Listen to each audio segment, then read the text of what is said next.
আপোনালোকক সকলোকে ধন্যবাদ।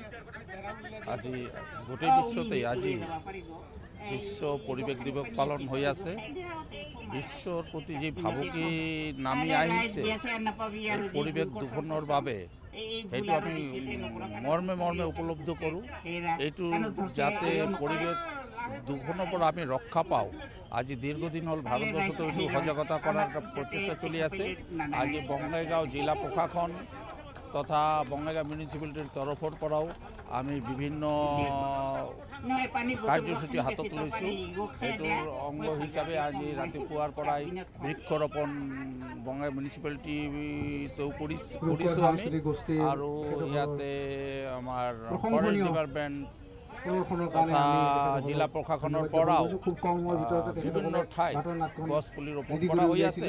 আৰু ইয়াতে এটা ৰূপৰ সাংস্কৃতিক গোষ্ঠীৰ পৰাও এটা বাটৰ নাট ইয়াতে আয়োজন কৰা হ'ল। ৰাজ্যৰ কিছু সজাগতা বাঢ়িব আৰু আমি ভাবোঁ যে গছপুলি আৰু প্লাষ্টিকৰ পৰা আমাৰ গছপুলি ৰোপণ কৰি আমাৰ অক্সিজেনটো সকলোৰ বিশ্বত অক্সিজেনৰ ছাপ্লাই বঢ়াব লাগিব। আৰু প্লাষ্টিক বৰ্জন দ্বাৰা আমি বহুতখিনি ৰক্ষা পাব পাৰিম। আমি সকলো ৰাইজক আবেদন কৰিছোঁ, আমাৰ মিউনিচিপালিটি তৰফৰ পৰা যে অন্তত মিউনিচিপাল এৰিয়াত আমাৰ এটা যিহেতু আমাৰ আছে স্বচ্ছ ভাৰত মিছনৰ আমাৰ প্ল্যান্ট আছে, তাতে আমি প্লাষ্টিক ৰিচাইক্লিং অথবা আমি য'ত পঠাব লাগে আমি পঠাই দিওঁ। মই বাটৰ নাটৰ আগতে মোক কিবা ক'ব আমি আবেদন কৰিছোঁ যে আপোনালোকে গোটেই বঙাইগাঁওবাসী ৰাইজ প্লাষ্টিক জড়ো কৰি ৰাখক, আৰু আমাৰ যেতিয়া গাৰ্বেজবিলাক কালেকশ্যন কৰে আপোনালোকে টোপোলা কৰি সেইটো দি দিয়ক। সেইটো আমি যথোচিত ব্যৱহাৰ কৰিব পাৰিম। আপোনালোকে এইটো জ্বলাই দিলেও পৰিৱেশ দূষণ হয়, মাটিত পুতিলেও প্লাষ্টিকটো মাটিৰ গুণগত মান কমি যায় আৰু প্লাষ্টিকটো ধ্বংস নহয়। সুতৰাং এইটো আমি যথোচিত ৰিসাইক্লিং পদ্ধতি আমি এইটো আমাৰ ইয়াতে প্ল্যান্টত আছে, উপায় আছে, সেইটো আমি প্লাষ্টিকবিলাক ব্যৱহাৰ কৰিম। আমি সকলো ৰাইজক বঙাইগাঁও ৰাইজক আকৌ এইটো ধন্যবাদ জনাইছোঁ যে তেখেতসকলেও এইটো প্ৰচেষ্টাত আগবাঢ়ি আহিছে। এইখিনি কৈ আমাৰ ফৰেষ্ট ডিপাৰ্টমেণ্ট আৰু ডিজাষ্টাৰ মেনেজমেণ্টৰ বহুত মানুহ গৈছে, সকলোকে জনাই লগতে আমাৰ সাংবাদিক ভাইসকলকো আজি এই বিশ্ব পৰিৱেশ দিৱস উপলক্ষে শুভেচ্ছা জনাই মোৰ বক্তব্য ইয়াতে সামৰণি দিলোঁ। ধন্যবাদ, নমস্কাৰ। হয়, আজি 5 জুন বিশ্ব পৰিৱেশ দিৱস। এই বিশ্ব পৰিৱেশ দিৱস উপলক্ষে গোটেই অসমৰ বিভিন্ন জিলাৰ লগতে আমাৰ বঙাইগাঁও জিলাতো আজি এটি অনুষ্ঠান ৰূপায়ণ কৰা হ'ল। ইয়াৰ পিছত আৰু কিছুমান প্ৰগ্ৰাম আছে আৰু অনুষ্ঠান।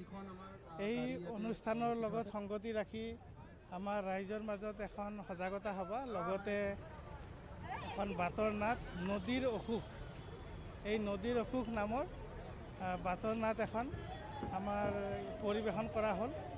ৰাইজৰ প্লাষ্টিক প্ৰদূষণৰ বিৰুদ্ধে যি সজাগতা ল'ব লাগে তাৰ ওপৰত।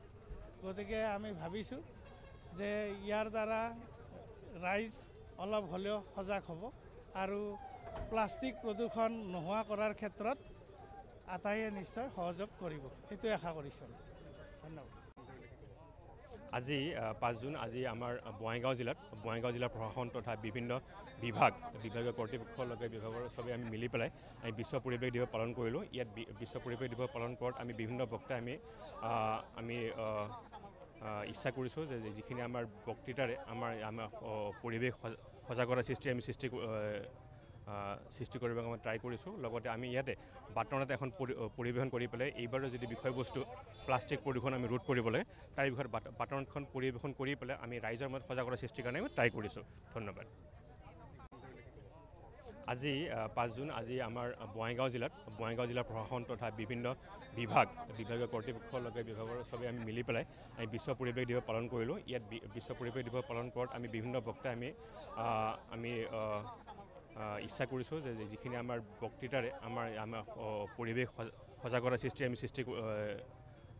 সৃষ্টি কৰিবলৈ মই ট্ৰাই কৰিছোঁ। লগতে আমি ইয়াতে বাটনত এখন পৰিৱেশন কৰি পেলাই এইবাৰৰ যদি বিষয়বস্তু প্লাষ্টিক প্ৰদূষণ আমি ৰোধ কৰিবলৈ তাৰ বিষয়ত বাটনখন পৰিৱেশন কৰি পেলাই আমি ৰাইজৰ মাজত সজাগতা সৃষ্টিৰ কাৰণে আমি ট্ৰাই কৰিছোঁ। ধন্যবাদ।